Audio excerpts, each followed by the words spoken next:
السلام علیکم ورحمۃ اللہ وبرکاتہ۔ آج اس پرفتن دور میں آپ کو صحابہ کرام کے جذبہ ایمانی کے ایک واقعے کو سنانا چاہتا ہوں۔ ایک صحابی رسول حضرت سعد بن ربیع رضی اللہ عنہ، ان کا واقعہ میں آپ کو اور تمام اہل اسلام کو سنانا چاہتا ہوں کہ احد کے میدان کے اندر ہیں، لیکن جو انہوں نے امت مسلمہ کو جو پیغام دیا ہے وہ پیغام کتنا عظیم ہے۔ یہ پیغام صرف اس وقت کے مسلمانوں کے لیے نہیں بلکہ تمام آنے والی امت کے لیے یہ پیغام انہوں نے دیا ہے۔ حضرت سعد بن ربیع رضی اللہ عنہ نے احد کے میدان میں عظیم جرأت اور دلیری کے مظاہرے کیے۔ آخرکار آپ کا جسم زخموں سے چور ہو گیا، آپ اسی حالت میں تڑپتے ہوئے نڈھال ہو گئے۔ قریش کی روانگی کے بعد رسول اللہ صلی اللہ علیہ وسلم نے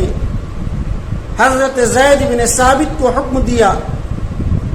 کہ اے زید، جنگ ختم ہو چکی ہے، جاؤ سعد بن ربیع کو تلاش کرو، اگر وہ مل جائیں تو ان سے میرا سلام کہنا۔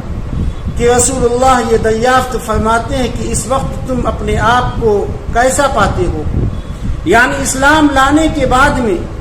جو احد کے میدان میں تمہارے اوپر تکلیفیں، مصیبتیں، پریشانیاں جو آئی ہیں، جو دقتوں میں تم پھنسے ہوئے ہو، موت و حیات کی کشمکش میں ہو، تم اپنے آپ کو ایسی حالت میں کیسا پاتے ہو؟ حضرت زید بن ثابت رضی اللہ عنہ فرماتے ہیں کہ میں حضرت سعد رضی اللہ عنہ کے پاس پہنچ گیا اس حال میں کہ آپ موت و حیات کی کشمکش میں مبتلا تھے، زندگی کی آخری سانسیں چل رہی تھیں، آپ کے جسم اطہر پر تیروں اور تلواروں کے 70 زخم تھے۔ میں نے رسول اللہ صلی اللہ علیہ وسلم کا پیغام پہنچایا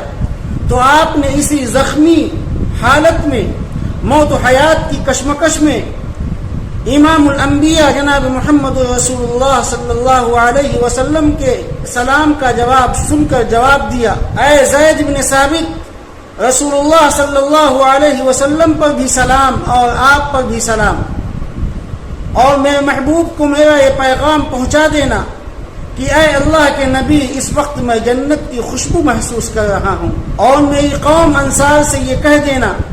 کہ اگر رسول اللہ صلی اللہ علیہ وسلم کو کوئی ادنا سی تکلیف ہوئی تمہارے ہوتے ہوئے، تمہارے جیتے جی، تمہارے زندہ رہتے ہوئے، تو سمجھ لینا کہ اللہ کے یہاں تمہارا کوئی عذر قابل قبول نہیں ہوگا۔ یہ کہہ کر ان کی روح پرواز کر گئی۔ حضرت سعد بن ربیع رضی اللہ عنہ نے ہمیں اور آپ کو کیا پیغام دیا ہے کہ آخری وقت ہے، دنیا سے رخصت ہو رہے ہیں، اور فرما رہے ہیں کہ تمہارے ہوتے ہوئے، تمہارے جیتے جی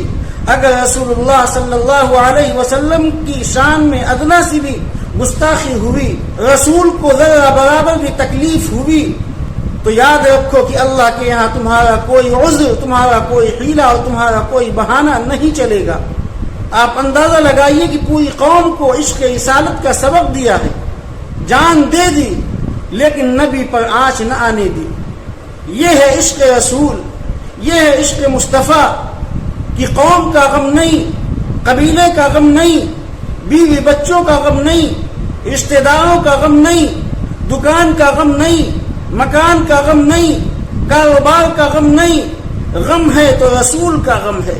فکر ہے تو رسول کی فکر ہے کہ میرے محبوب کو دکھ نہ پہنچے، میرے رسول کو دکھ نہ پہنچے، میرے مقتدی کو دکھ نہ پہنچے، میرے پیشوا کو دکھ نہ پہنچے۔ یہ سلامت ہیں تو سب سلامت ہیں، یہ سلامت نہیں تو کچھ بھی سلامت نہیں۔ جاکنی کا عالم ہے، آخری وقت ہے، اس وقت میں بھی اگر کچھ یاد رہا تو رسول اللہ صلی اللہ علیہ وسلم کی عزت اور آپ کی قیمتی جان کی حفاظت۔ پوری قوم ذبح ہو جائے مگر رسول اللہ کی ذات گرامی کو دکھ نہ پہنچے۔ صحابہ کرام کو دراصل رسول اللہ عزیز تھے، صحابہ کا عقیدہ تھا کہ آپ کی محبت ہی ایمان کی روح ہے۔